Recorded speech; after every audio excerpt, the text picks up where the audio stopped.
El misterio del paso, Dyatlov. Los archivos sellados en las profundidades del Ministerio del Interior ruso contienen fotografías que nunca debieron ser tomadas, testimonios que fueron silenciados por décadas y evidencias que desafían toda explicación racional. El incidente del paso Dyatlov, oficialmente catalogado como una tragedia montañista causada por una fuerza natural desconocida, esconde una verdad mucho más siniestra de lo que el mundo jamás ha sospechado. La expedición de Igor Dyatlov. El 23 de enero de 1959, 10 estudiantes del Instituto Politécnico de los Urales partieron hacia una expedición que los llevaría al monte Ortorten, en el extremo norte de los Urales.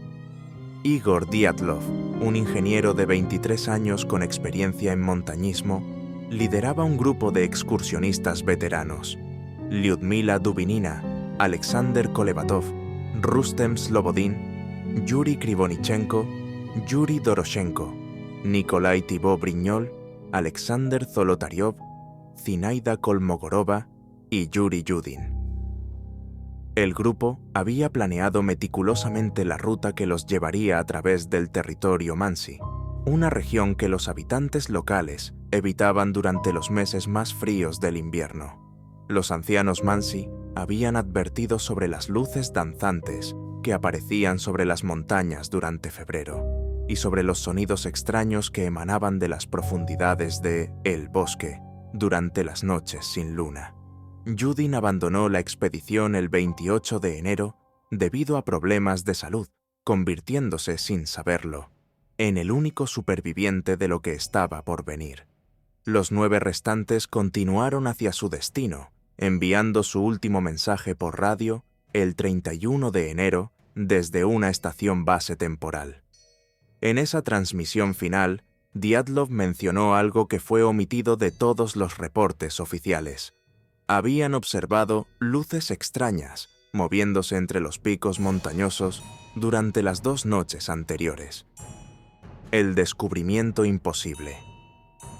El equipo de rescate, liderado por Boris Slobtsov y Mikhail Sharabin, encontró el campamento abandonado el 26 de febrero. Lo que descubrieron desafió toda lógica. La tienda de campaña de Dyatlov había sido cortada desde el interior en 11 lugares diferentes, como si sus ocupantes hubieran estado desesperados por escapar de algo que los amenazaba desde dentro de su propio refugio.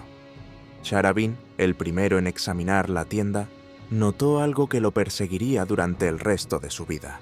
Los cortes no habían sido hechos con cuchillos o herramientas.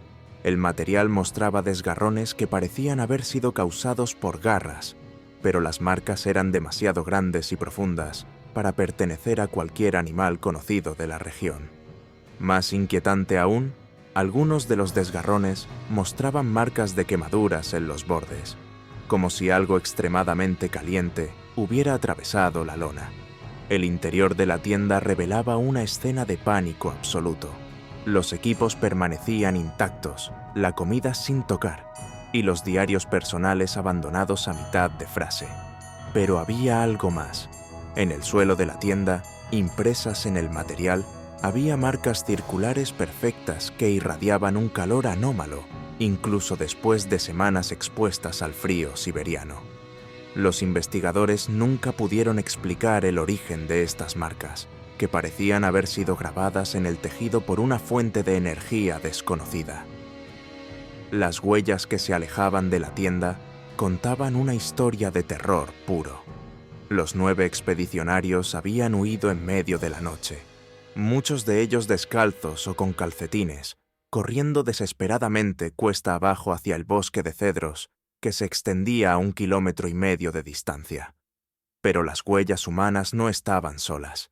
Intercaladas entre ellas había impresiones más grandes, más profundas, que no correspondían a ninguna especie conocida. Estas huellas misteriosas seguían a las víctimas como si algo las hubiera estado cazando metódicamente. Los primeros hallazgos. Los cuerpos de Yuri Krivonichenko y Yuri Doroshenko fueron encontrados bajo un cedro centenario, a 1,5 kilómetros del campamento. Ambos estaban parcialmente desnudos y habían muerto de hipotermia, pero las circunstancias de su muerte revelaban detalles perturbadores. El árbol bajo el cual fueron hallados mostraba que alguien había arrancado las ramas hasta una altura de 5 metros, dejando las manos de las víctimas desolladas hasta el hueso, en el desesperado intento de trepar. Lo que más inquietó a los investigadores fueron los restos de una fogata improvisada cerca de los cuerpos. Los análisis posteriores revelaron que el fuego había ardido a una temperatura imposiblemente alta para la leña disponible en la zona. Los residuos de ceniza contenían elementos que no se encuentran naturalmente en la región, y la madera parcialmente quemada mostraba patrones de combustión que sugerían la presencia de un acelerante desconocido. Igor Dyatlov fue encontrado a 300 metros del cedro, en dirección hacia la tienda. Su cuerpo yacía en una posición que indicaba que había estado intentando regresar al campamento cuando la muerte lo alcanzó. Pero su cadáver presentaba anomalías que los médicos forenses nunca pudieron explicar. Su piel había adquirido un tono anaranjado peculiar, y sus tejidos mostraban signos de haber estado expuestos a algún tipo de radiación, aunque no existían fuentes radiactivas conocidas en la región. Zinaida Kolmogorova y Rustem Slobodin fueron hallados entre Dyatlov y la tienda, también en posiciones que sugerían que habían estado intentando regresar al campamento. El cráneo de Slobodin mostraba una fractura que los médicos describieron como consistente, con un golpe extremadamente poderoso, pero no había objetos en el área que pudieran haber causado tal lesión. Más extraño aún, su cerebro mostraba daños que sugerían exposición a campos electromagnéticos intensos. El horror. Bajo la nieve. Los últimos 4 cuerpos no fueron descubiertos hasta mayo, cuando el deshielo primaveral reveló un barranco oculto bajo 4 metros de nieve. Alexander Kolevatov, Lyudmila Dubinina, Nikolai Thibault-Brignol y Alexander Zolotaryov habían construido un refugio improvisado con ramas de cedro, pero sus muertes fueron las más violentas e inexplicables de todas. Las autopsias realizadas por la doctora Boris Bozrozhdeny revelaron traumas masivos que desafiaban toda explicación médica. Thibault-Brignol tenía el cráneo fracturado por una fuerza equivalente al impacto de un automóvil, pero no había señales de heridas externas. Dubinina y Zolotaryov presentaban múltiples fracturas en las costillas, causadas por una presión inmensa aplicada desde arriba, como si algo de peso extraordinario los hubiera aplicado. Pero lo más perturbador fueron las mutilaciones específicas encontradas en algunos cuerpos.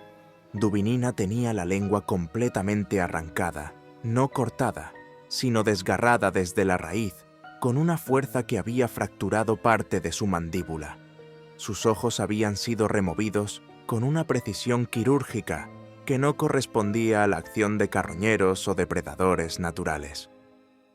Zolotaryov mostraba lesiones similares, con tejidos faciales que habían sido removidos de manera selectiva, dejando patrones que los forenses describieron como demasiado organizados para ser naturales. Los análisis toxicológicos de estos 4 cuerpos revelaron la presencia de sustancias desconocidas en su torrente sanguíneo. Compuestos que no aparecían en ningún registro científico, con estructuras moleculares que parecían desafiar las leyes conocidas de la química orgánica. Estas sustancias permanecían activas incluso después de la muerte, causando que los tejidos irradiaran un débil resplandor verdoso que era visible en condiciones de oscuridad total. Las fotografías prohibidas. Las cámaras recuperadas del campamento contenían más de 100 fotografías que documentaban la expedición hasta sus momentos finales. Las primeras imágenes mostraban a un grupo alegre y confiado, disfrutando de la aventura y el compañerismo. Pero las últimas fotografías, tomadas en los días previos a la tragedia, revelaban cambios sutiles pero inquietantes en el comportamiento del grupo. En varias imágenes tomadas durante las noches del 29 y 30 de enero, aparecían luces extrañas en el cielo nocturno. Estas luces no seguían patrones de movimiento naturales.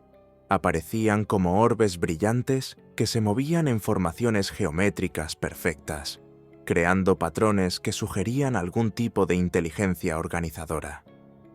Los negativos de estas fotografías mostraban también anomalías técnicas, zonas de sobreexposición que formaban símbolos regulares, como si la misma luz hubiera estado grabando mensajes en la película. La última fotografía de la cámara de Krivonichenko, tomada aparentemente momentos antes de que el grupo abandonara la tienda, mostraba el interior del refugio en lo que parecía ser un estado de pánico absoluto. Los ocupantes aparecían mirando hacia algo fuera del marco de la imagen, sus rostros distorsionados por una expresión de terror que trascendía el miedo normal. Pero lo más inquietante de esta imagen era una sombra que se proyectaba sobre la pared posterior de la tienda, una silueta que no correspondía a ninguno de los miembros del grupo y que parecía tener proporciones imposiblemente alargadas. Los técnicos que procesaron estas fotografías reportaron experiencias perturbadoras durante el revelado. Varios de ellos describieron sensaciones de mareo y náusea al examinar las imágenes finales, y algunos llegaron a experimentar pesadillas recurrentes en las que se veían a sí mismos dentro de la tienda de Dyatlov, observando cómo una presencia invisible se acercaba desde la oscuridad exterior. Los testimonios censurados. El investigador principal del caso, Lev Ivanov, dirigió la investigación oficial durante 3 meses antes de que el caso fuera abruptamente cerrado por orden directa de Moscú. Sus notas personales, mantenidas en secreto durante décadas, revelaban detalles que nunca aparecieron en el reporte oficial. Ivanov había documentado avistamientos múltiples de objetos voladores no identificados en la región durante las semanas posteriores al incidente.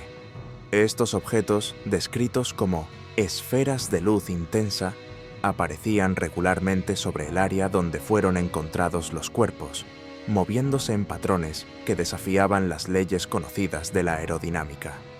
Los pilotos militares enviados a interceptar estas luces reportaron fallas sistemáticas en sus equipos electrónicos al acercarse a los objetos, y varios de estos pilotos desarrollaron posteriormente síntomas similares a los causados por exposición a radiación.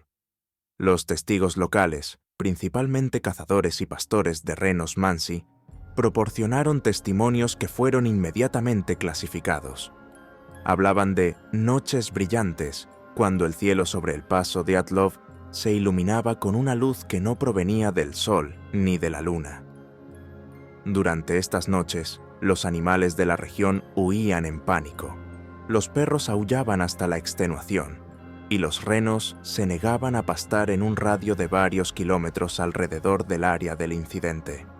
Un anciano chamán Mansi, cuyo testimonio fue registrado pero nunca incluido en los archivos oficiales, describió el paso Dyatlov como un lugar donde el mundo se pliega sobre sí mismo. Según las tradiciones de su pueblo, esta región había sido evitada durante generaciones debido a la presencia de fuerzas que no pertenecían al mundo natural.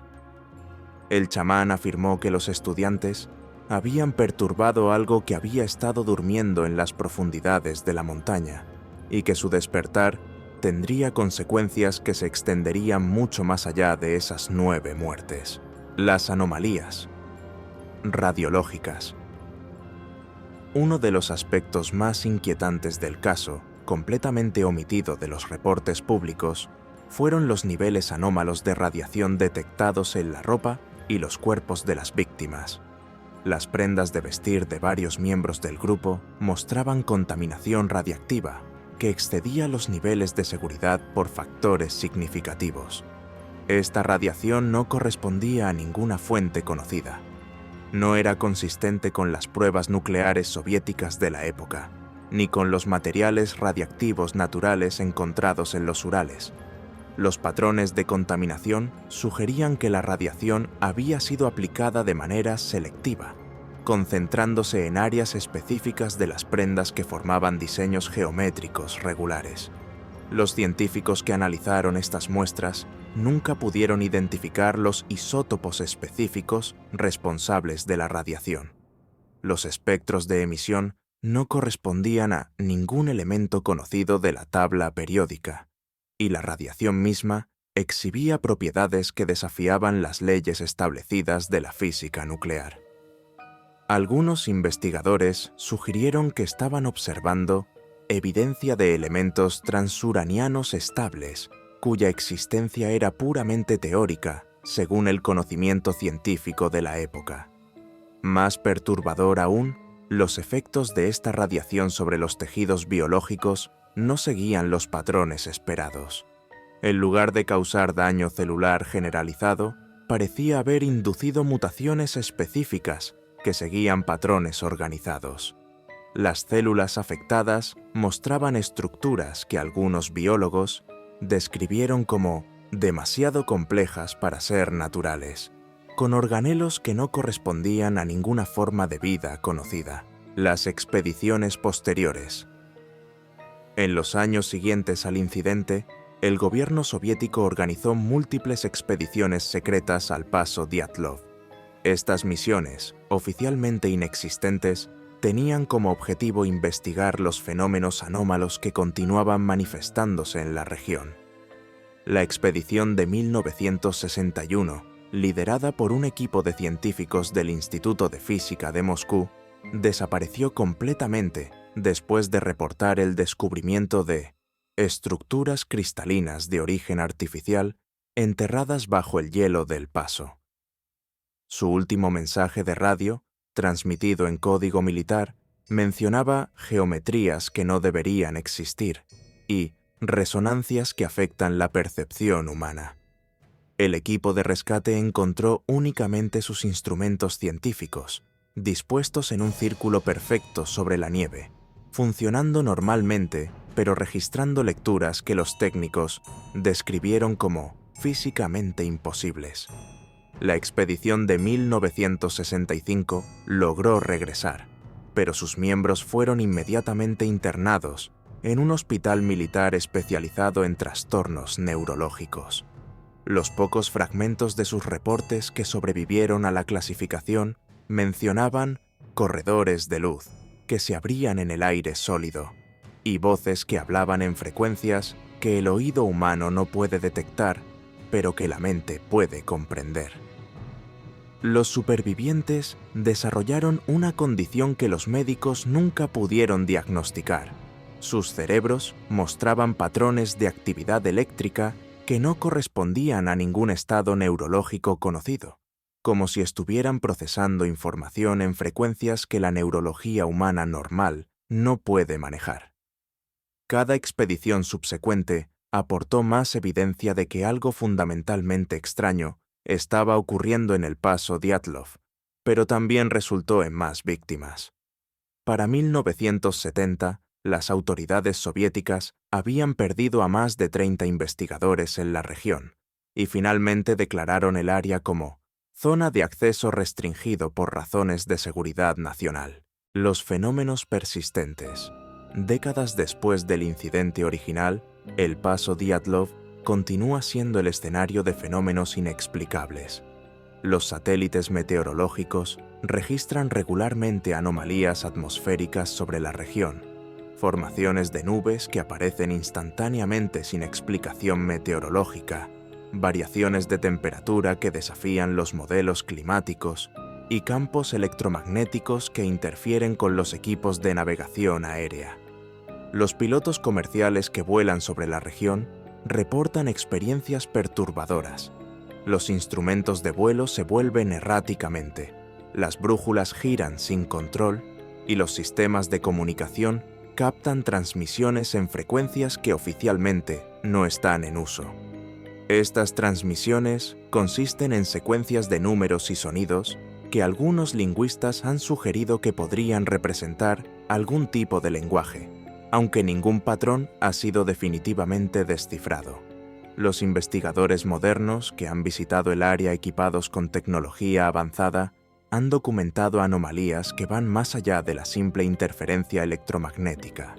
Los dispositivos GPS se desplazan sistemáticamente, mostrando ubicaciones que están hasta varios kilómetros de distancia de las coordenadas reales. Las cámaras digitales capturan imágenes que muestran objetos y formas que no eran visibles a simple vista durante el momento de la fotografía. Los grabadores de audio registran sonidos en frecuencias subsónicas que causan sensaciones de mareo y ansiedad en los oyentes. Los análisis espectrográficos del suelo en el paso Dyatlov revelan la presencia continua de elementos desconocidos que no aparecen en ninguna otra parte de la Tierra. Estos elementos parecen estar en un estado de flujo constante, cambiando su composición molecular de maneras que desafían las leyes conocidas de la química. Algunos científicos han teorizado que están observando evidencia de materia en un estado cuántico macroscópico, existiendo simultáneamente en múltiples configuraciones atómicas. Las teorías clasificadas. Los archivos gubernamentales que permanecen sellados contienen teorías que van mucho más allá de las explicaciones convencionales ofrecidas al público.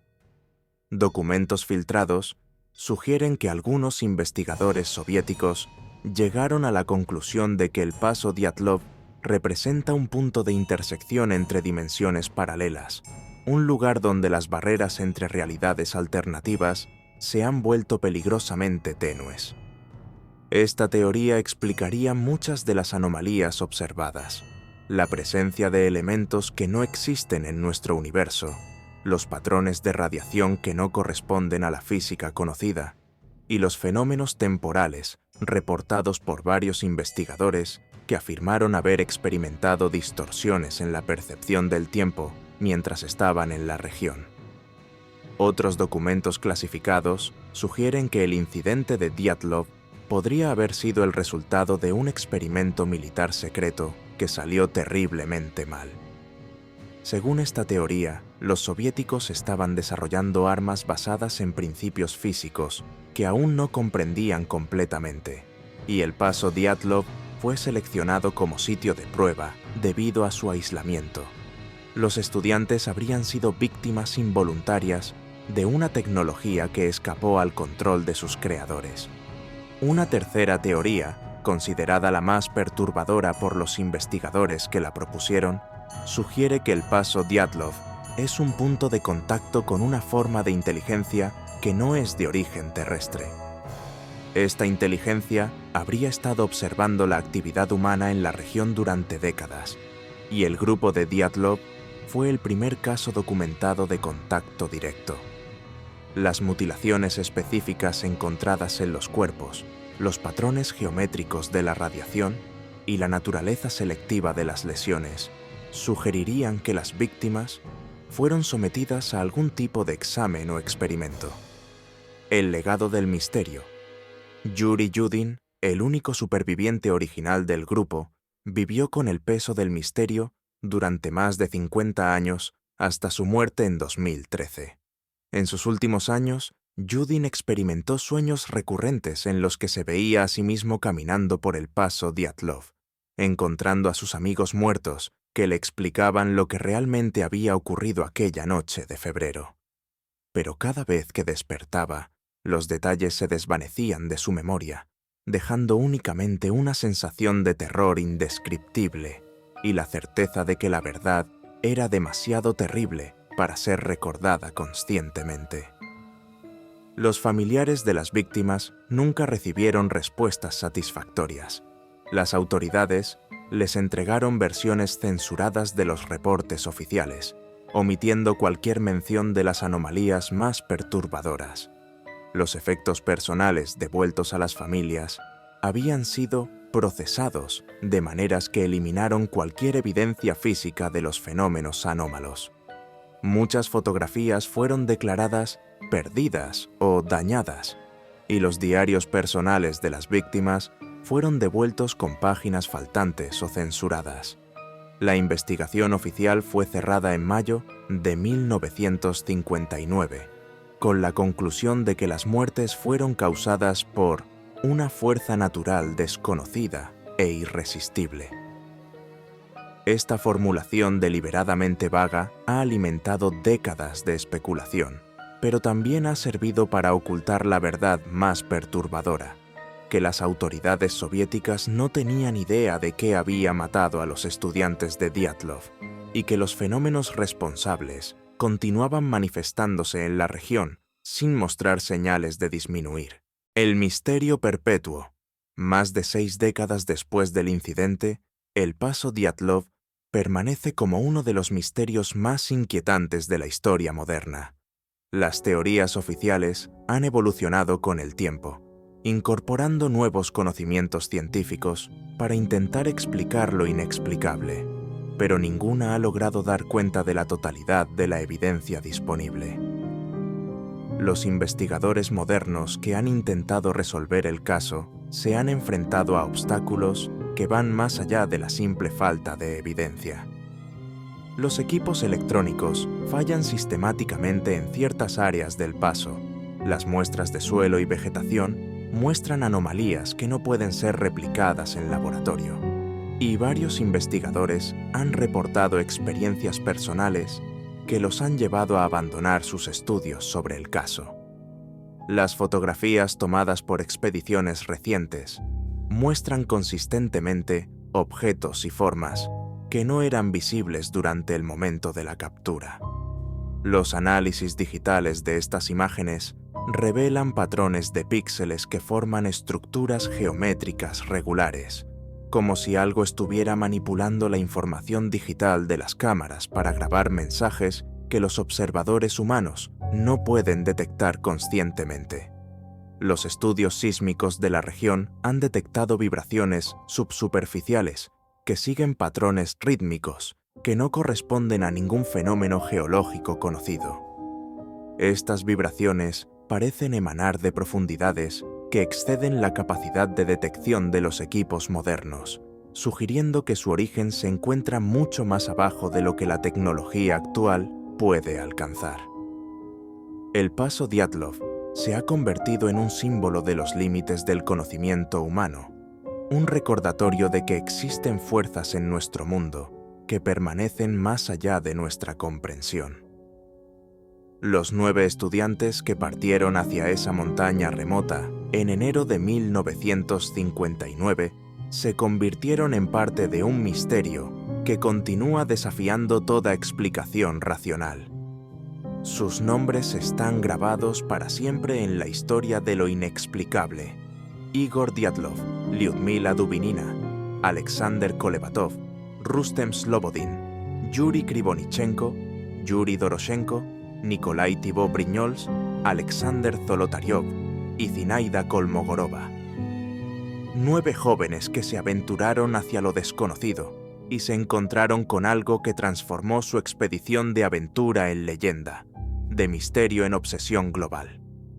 El viento que sopla a través del paso Dyatlov lleva consigo más que el frío siberiano. Lleva las voces de aquellos que encontraron respuestas a preguntas que la humanidad aún no está preparada para formular.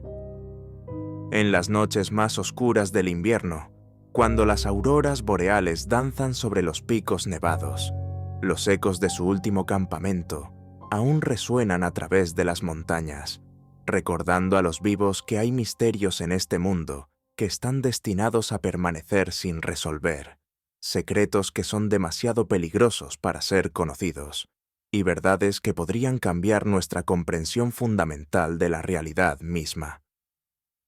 El paso Dyatlov guarda sus secretos celosamente, y quizás es mejor así. Algunas puertas no deben ser abiertas, algunos conocimientos no deben ser adquiridos, y algunos misterios deben permanecer como advertencias eternas sobre los límites de la curiosidad humana y el precio que se debe pagar por traspasar umbrales que separan lo conocido de lo absolutamente inconcebible.